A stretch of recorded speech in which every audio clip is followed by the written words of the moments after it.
আমাদের ধরেন যে আমাদের সংসারে কাজকর্ম করে আসে বা এখানে সময়টা কাটায়। নওগাঁ রাজশাহীতে উচ্ছিষ্ট চুলের কোটি টাকার শিল্প। একসময় আচরণের পর ফেলে দেওয়া উচ্ছিষ্ট চুল আজ সেটি হয়ে উঠেছে গ্রামীণ অর্থনীতির নতুন সম্পদ। নওগাঁ জেলার নিয়ামতপুর, মান্দা এবং রাজশাহীর তানোর উপজেলা, এই তিন অঞ্চলকে ঘিরে গড়ে উঠেছে মানব চুল প্রক্রিয়াজাতকরণ ও বিপণনের বিস্তৃত নেটওয়ার্ক। জুলুম নাই যে এটাকে করতে হবে। নিয়ামতপুরের সীমান্তপুর, পারোয়েল, ভাবিচা, হাজিনগর, রসুলপুর, চন্দননগর ও বাহাদুরপুর ইউনিয়নের গ্রামগুলোতে দেখা যায় অবসর সময়ে নারীরা চুল বাছাই করছে। একই চিত্র তানোরের কামারগাঁও ও কলমা ইউনিয়নে। আমাদের সংসারে কাজকর্ম করে আসে বা এখানে সময়টা কাটায়। দিন 70 টাকা করে আমরা এখন পাই, 60 গ্রাম চুল বেচে সময়টা কাটায়। প্রক্রিয়াটি শুরু হয় ঘরের ভেতর থেকেই। আঁচড়ানোর পর ঝরে পড়া চুল আলাদা করে সংরক্ষণ করেন গৃহবধূরা।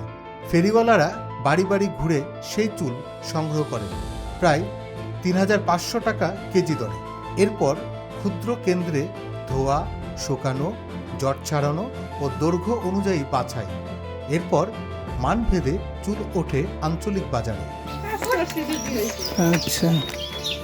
নিয়ামতপুরের চৌবাড়িয়া হাট এখন মানব চুল বেচাকেনার আঞ্চলিক কেন্দ্র। মঙ্গলবার ছাড়া সপ্তাহে 6 দিন বসে এই হাট। প্রতিদিন গড়ে 30 থেকে 40 কেজি চুল বিক্রি হয়। লেনদেন হয় প্রায় 3 লাখ টাকা। পাইকাররা এখান থেকে কিনে দেশের বিভিন্ন স্থানে সরবরাহ করেন বা রপ্তানির জন্য পাঠান। এই আপনার এই সমাজপুর এখানে 4টা কারখানা আছে আর সোনাপাড়া আছে 3টা। কাঁচা চুলের দাম প্রায় 3500 টাকা কেজি। প্রক্রিয়াজাতের পর 1 কেজি চুল থেকে থাকে প্রায় 650 গ্রাম। প্রক্রিয়াজাত চুল বিক্রি হয় গড়ে 8000 টাকা কেজি দরে। 12 ইঞ্চির বেশি লম্বা চুলের দাম উঠতে পারে 2000 টাকা কেজি পর্যন্ত। ব্যবসায়ীরা বলছেন, লম্বা, কালো, অক্ষত ও রাসায়নিক মুক্ত চুলের চাহিদা সবচেয়ে বেশি। খরচ বাদ দিয়েও থাকে উল্লেখযোগ্য মুনাফা।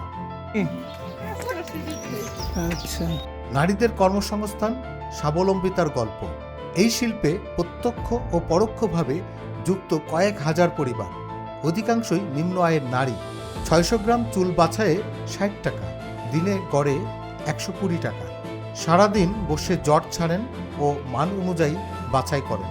তবে রয়েছে স্বাস্থ্য ঝুঁকি, ধুলা ময়লা থেকে সর্দি কাশি, অ্যালার্জি, শ্বাসকষ্ট। তারপরেও কর্মীরা বলছেন, বিকল্প কাজ নেই। এই আয়ে অন্তত সংসারে সামান্য স্বস্তি আসে। এরাই পাইছে হলো মানুষের হলো এই যে ঘা হচ্ছে আর হচ্ছে মানে দাউদ সিস্টেম একটা ঘা উঠছে। তো এবার কি এই চুল বাইছে ঘা হয়েছে, তো ধরলো যারা বাঁচেছে তারা হয়েছে তো হয়েছে। রপ্তানি বাজার, বৈদেশিক মুদ্রার সম্ভাবনা। বাংলাদেশ থেকে সংগৃহীত মানব চুল রপ্তানি হচ্ছে চীন, Bharat, Sri Lanka, Myanmar, Vietnam, Japan ও কোরিয়ায়। এসব চুল ব্যবহার হয় পরচুলা বা উইগ তৈরিতে, কসমেটিক্স ও বিউটি শিল্পে, হেয়ার এক্সটেনশন ও হেয়ার পিসে। আন্তর্জাতিক বাজারে প্রাকৃতিক কালো চুলের চাহিদা বাড়ছে। বিশেষজ্ঞদের মতে মান নিয়ন্ত্রণ ও স্বাস্থ্যবিধি নিশ্চিত করা গেলে এটি বড় রপ্তানিমুখী শিল্পে রূপ নিতে পারে।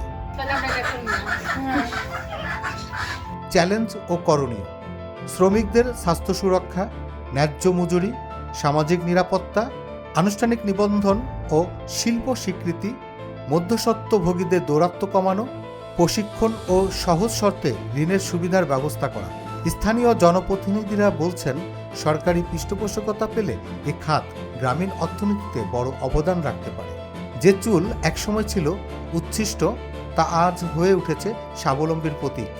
নিয়ামতপুর, মান্দা, তানোর অঞ্চলের চৌবাড়িয়া হাট দেখিয়ে দিচ্ছে, উপেক্ষিত সম্পদও সঠিক উদ্যোগ, সংগঠন ও নীতি সহায়তা পেলে রূপ নিতে পারে সম্ভাবনাময় শিল্পে।